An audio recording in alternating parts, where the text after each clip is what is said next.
Shalom, family. It's your man, Elijah. Thank you for joining me at Sectarian Wisdom again. And as usual, I'm a wise, wealthy, rich, celestial being that is loved by the Most High Creator. Let's get it, family. All right, family, we're going to jump back in to the Terra-Infinita today. And today we're going into Chapter 7, The Lands of Mars. As I always say, I said before last time, family, they're not really that long chapters, just like really kind of like little summaries. As I go more, I do actually have another book, apparently all dedicated to Mars, but we're not gonna get into that. I don't think anytime soon. But for now, like I said, we're going land by land. All right, family. Without further ado, I ain't got too much to say. Let's go ahead and jump back in it. One sec. Okay. So, Chapter 7, The Lands of Mars.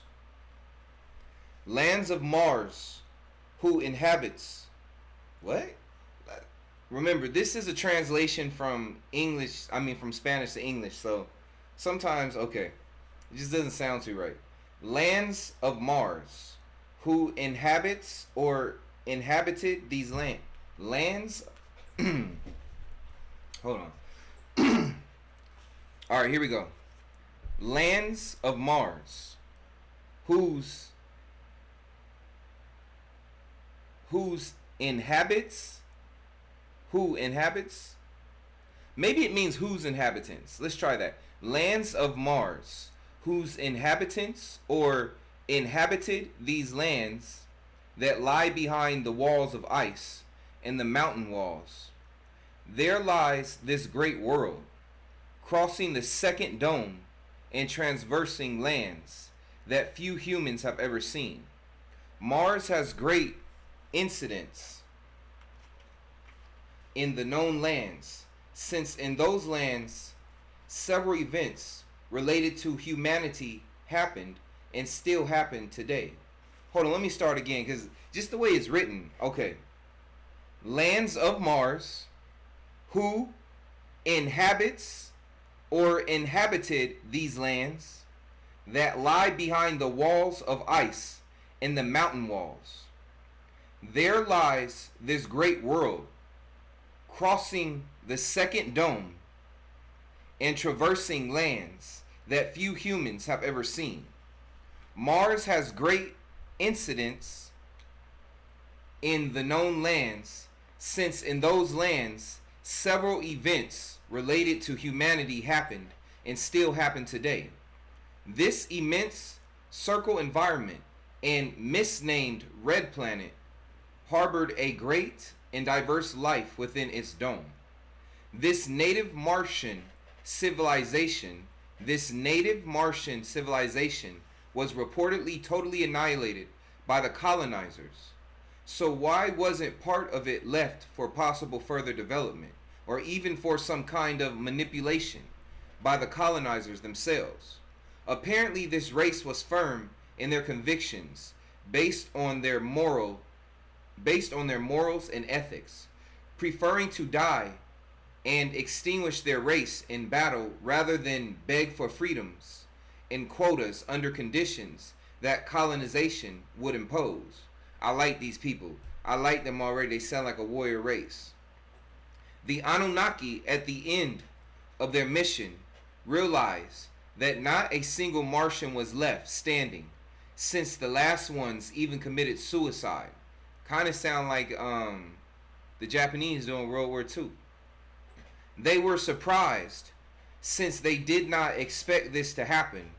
In fact, it was their first colonization, and after this they took precautions.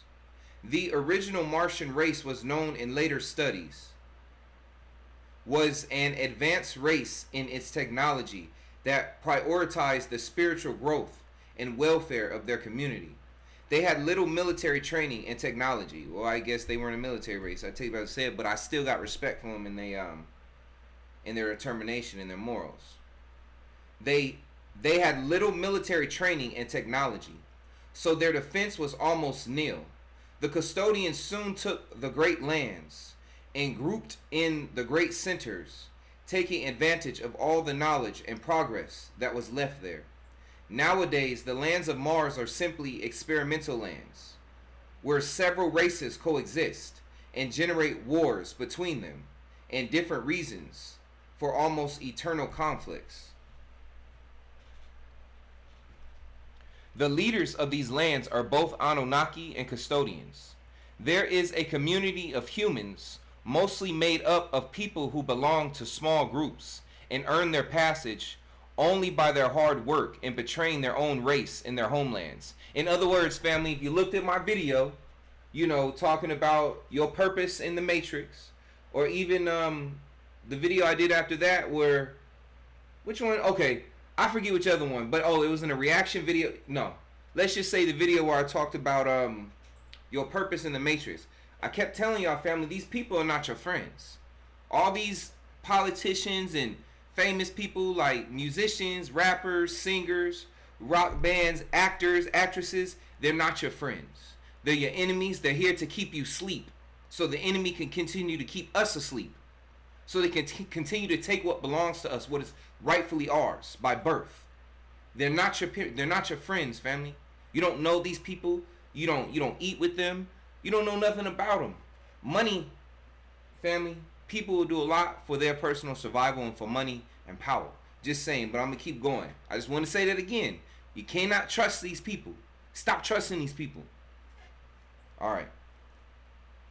The best known member who might even be living in the human colony of the last humans, I am referring to the last resident. Oh, okay, never mind, my bad. The best known member who might even be living in the human colony of the last humans, I am referring to the last reset, would be the well-known explorer Rear Admiral Richard Byrd, who knew how to be on the other side for a long time and to confess some truths before giving himself up completely. Some of the many stories that we have out there and that are written today to keep the truth away from the Terra-Infinita and the civilizations that live behind the ice barriers and the domes that separate them. In the lands of Mars also coexist the famous Greys and some minor draconian colony, or also known as Etamines. Between the Greys, the human colony, there is a rivalry existing since almost the beginning of the transportation of the custodians to the humans there. Hold on, let me read that again. Between the Greys, the human colony, there is a rivalry existing since almost the beginning of the transportation of the custodians to the humans there. The custodians and Anunnaki monitor everything very well and do not miss any detail of them. What had begun in the clone lands today takes place in these lands.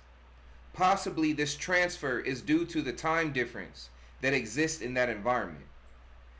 Their time, as in many other circle environments or lands within different domes, is different from the lands of Mars. For this reason, the passage to Mars of humans